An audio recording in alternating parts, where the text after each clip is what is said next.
nating mga kasamang basketball analyst at blogger na si Enzo Flojo para pag-usapan ng Game 1 naman ng NBA Eastern Conference Finals at ang naganap din sa NBA Draft Lottery. Enzo, welcome back to The Score. Hey, Teej. Thanks for joining us. Nabitin tayo kagabi. We were supposed to be with you, pero traffic problem, that's okay. Armageddon We happened. understand. Okay, let's break down game number 1, East Finals. Coming into this game, we know that the Cavs had an 8-day break, so maaring may issue of rest versus rust. And then, the Raptors naman, they could be a well-oiled machine or a banged-up machine after 14 straight playoff games. So what were your expectations coming into the game? Well, I was expecting Toronto to put up a fight early on kasi nga, they've been playing 14 games, almost double the games that the Cavs have played. So may rhythm pa sila going into this particular series and they're carrying a bit of confidence. It's a first franchise, first finals in the conference in franchise history. And they started well. I think they scored the first 7 points. But after that, wala na. Their legs were cut from under them. They just di na talaga makasabay against the Cavs, who coming in were undefeated and also were supremely confident. Coming into the game, the Cavs are shooting 46% from 3. 42% of their shots were three-pointers. But yung pangpahabol nila and eventually pampalamang nila weren't dependent so much on the threes. It was more the inside.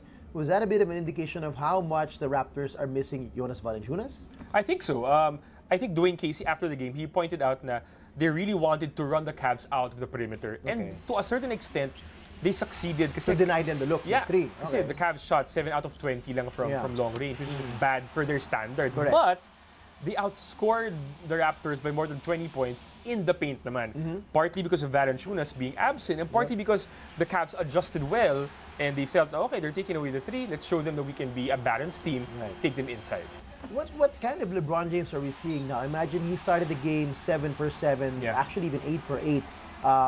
All inside points, mind you. I remember I was talking about it with Coach Ron and Coach Benji in the coverage.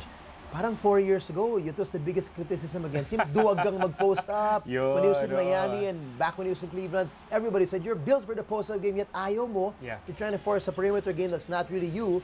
What have we seen from him in this playoff series or in this playoffs that he's been so efficient, and now he's like dedicating himself to be a low-post threat? We're seeing a LeBron James who is willing to play the role that everyone wants him to play, to be a leader and to really rely on his strengths. And wag masyado pilitin yung ibang aspeto ng game niya. Kasi si Irving naman is healthy, Love's there, J.R. Smith is there, Iman Shumpert is there. They're all, doing their roles. And so LeBron is freer to be the leader that everyone wants him to be. And he's being very effective doing that so far. He seems to be playing with less pressure and, and a lot more fun, on the court. Is this helped by the fact that Love and Irving are healthy and both playing well? Definitely. I mean, for the longest time, this is the kind of Cleveland team LeBron has wanted. And finally now he has it. And as long as those 3 are playing for Cleveland, they're actually undefeated in the playoffs. Ever since dating to last season pa yan. Right.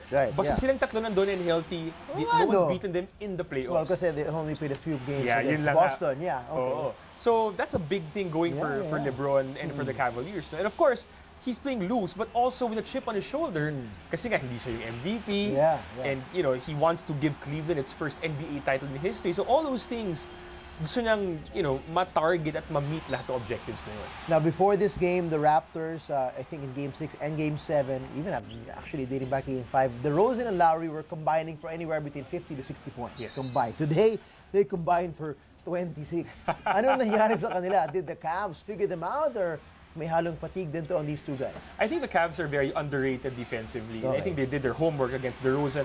DeRozan led Toronto with 18 points, but most of those were very, very tough jumpers. Hirap. So, hirap yung 18 points niya. And of course, Kyle Lowry limited to only 8 points in this particular ball game. So, the Cavs did their homework on defense. They forced these 2 superstars into uncomfortable positions. And all the other guys around them, sila James Johnson, Terrence Ross, wala masyado nagawa. How do the Raptors adjust now? I mean, they've played so well in this postseason. They've won grueling series back to back.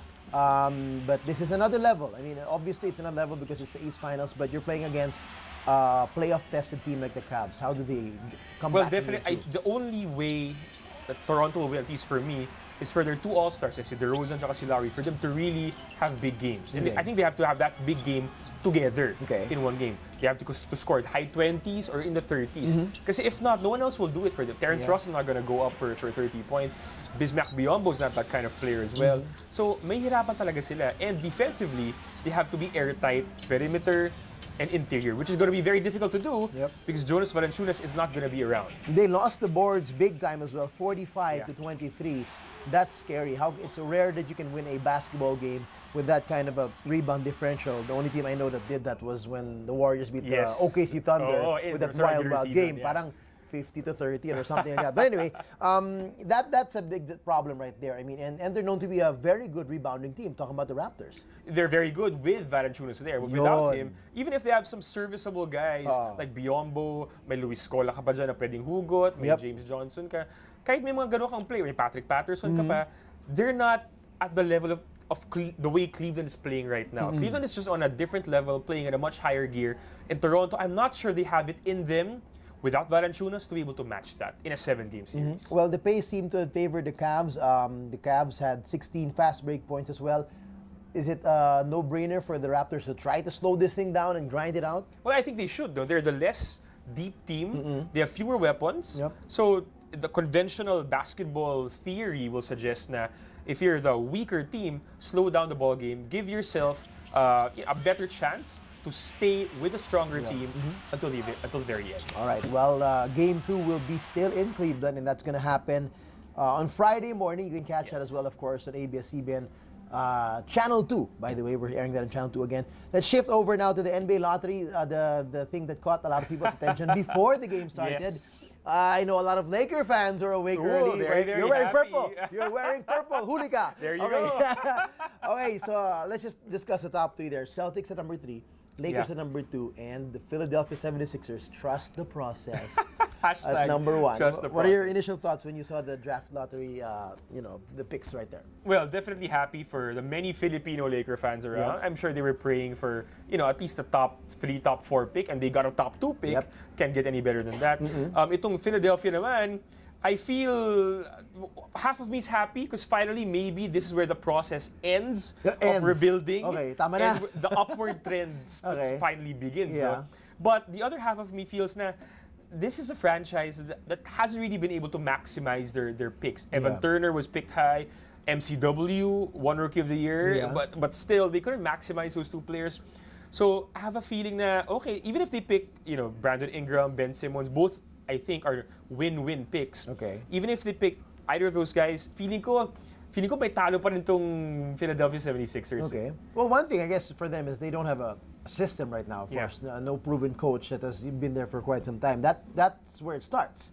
To try to build a system around, or build a system with what you have. Hopefully, if they get either Ingram or Simmons, build around that core together with Joel Embiid, maybe Jahlil Okafor, and Nerlens Noel. If they don't trade any of those big guys, that's a pretty solid young core. And if they get some good role players, some good veteran presence, who knows? It could be a dangerous team 2 years down the line. A bit on either of them. Let's say Simmons drops down to number 2. How will he fit with the Lakers? I think he's going to fit splendidly. I mean, given the current talent of the Lakers, you have Phil Am, Jordan Clarkson, D'Angelo Russell. That's your guard core right there. You have Julius Randle up front. Ben Simmons could be the swing guy, the swing man in that particular roster. And that's where he excels at. The way he played for the Australian youth team before, in LSU, in the USNCAA, that's his role. He's about 6'9", 6'10", but he plays small forward. He has good vision. The only weakness in his game is his three-point shooting. Wala pa. If he can address that, and he could be a game changer for the Lakers. Kung si Ingrid mapunta doon. Ingram. I think Ingram has less upside than Ben Simmons, but you get a surer thing. Na parang mas polished and mas balanced yung laro niya. So, can't miss on either of those guys. Oh, and by the way, the Celtics, who made the playoffs, have number 3. So that's not bad at all. That's not bad at all. Should be very interesting coming next season as well. All right, Enz, maraming salamat. We'll see you again next time. Thank you. Hi guys, keep watching The Score for the latest sports updates, and don't forget to subscribe to the ABS-CBN Sports in Action YouTube channel.